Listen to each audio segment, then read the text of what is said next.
Hey, what's up everyone? Welcome back to another episode of the Electro Lurker and the first episode of 2011. So basically before we start, I just want to say that I was planning on coming in and making kind of like a countdown video, counting down the top 5 most influential videos of 2010. So I shot like the part of me talking, and then I had all these ideas to put in all kinds of like special effects and all kinds of crazy transitions. And then I got home and I realized that I had no idea how to do any of that. So the countdown is still sitting on my camera, so I'll just run through quickly. Top 5 most influential videos of 2010. I would say number 5 is the first Electro Afternoon video. Number 4 would be Electro Street Paris 2010 video. Number 3 would be Miel and Itchy and I think London, shot by Trixie. That was a video that introduced dancers to the floor, got electro dancing starting out on the floor. 2 would be Spoke's new video, or the one that he released kind of towards the end of the year there. And the number 1 most influential video of last year was Groover's training video. I think that was a video that really got Milky Way started out in the United States, really inspired a lot of people to start trying Milky Way in the States. So Groover, you now have the legal right to officially put Electro Lurker Award winner before or after your name on legal documents and on the internet as well. So congratulations to him. That was an insane video.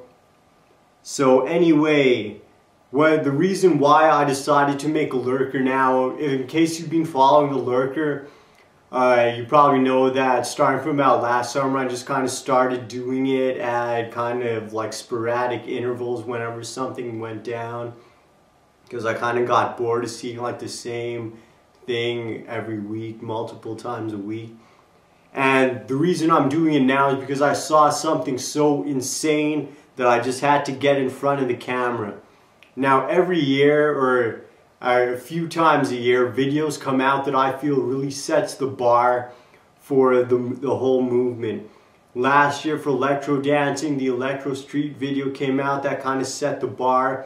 And then towards the end, when Itchy was getting down on the floor, that again set the bar in terms like the level of dancing, the height of dancing.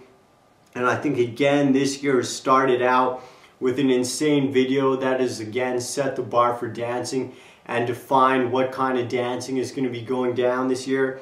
I'm talking of course about Naeem's new video. Now first of all, let's just break down this video a bit. First of all, if you look at the music, you'll see that it's not music that sounds like Transformers having an orgy. It's a really chill, I'm guessing house music, I'm just going to say house music. Really chill, really kind of ambient, droning house music. And then if you look at the moves that he's doing, it suits that music. It's extremely fluid moves, but also technical. And I think last year in 2010, a lot of kids, for them, the goal was to have the most technical moves. The goal was to have the most speed, the most like technical moves. And fluidity was kind of placed on the side there. But I think if you look at Naeem's video, he's bringing in the fluidity and the technicality. And also shows that he's starting to try to move away from that really aggressive Northern European style of music.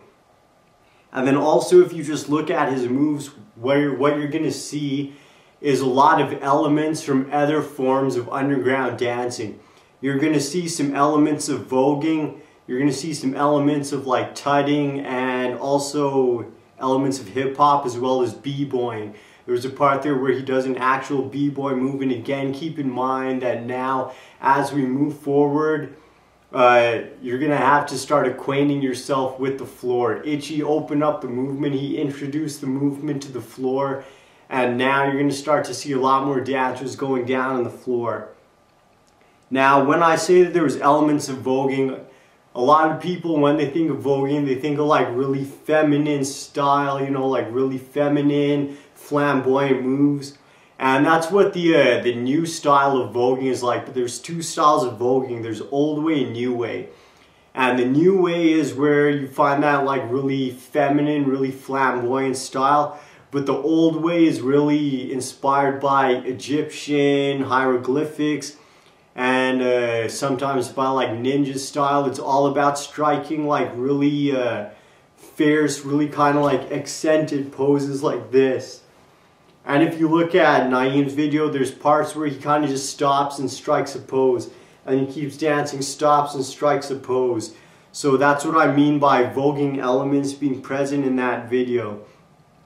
So I think his dancing there really extremely artistic, really fluid, still technical. And I think that's going to define the style of dancing that's going to be done in the first part of this year.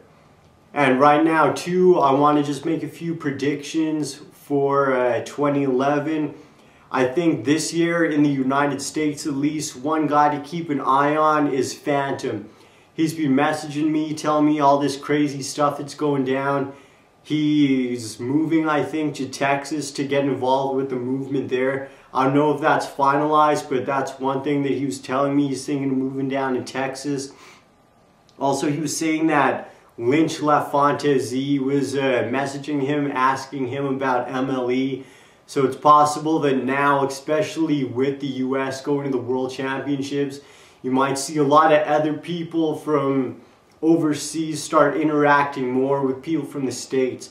It happened a bit last year up in the East Coast, but I think now it's going to start coming in to California and possibly even Texas. And also, this year, I think you're going to start to see a lot of electro dancers starting to become DJs. It happened a bit last year with Yana Richard and Yaris. They were putting out mixes. And that's kind of the direction that I've been going for the past, like, I would say 6 months. Instead of lurking electro dance videos for like 2 hours a day, I started just lurking music instead. And then I got a small controller at Christmas. And I think the thing now is that DJ controllers are extremely cheap compared to like a turntable setup. You can get a decent DJ controller for around like, I would say maybe even $250. And a lot of electro dancers have like mad stacks of really good quality music. So that's why I think you're going to start to see a lot of electro dancers this year stepping behind the controllers, spinning up some stuff, and becoming DJs. So those are my two predictions for 2011 there. But as we saw last year, you really can't predict what could happen. Anything could happen. Who knows, maybe maybe Kansas will blow up. Who knows? No one knows what could happen. So yeah, those are my predictions. So I'll see you next time. Peace.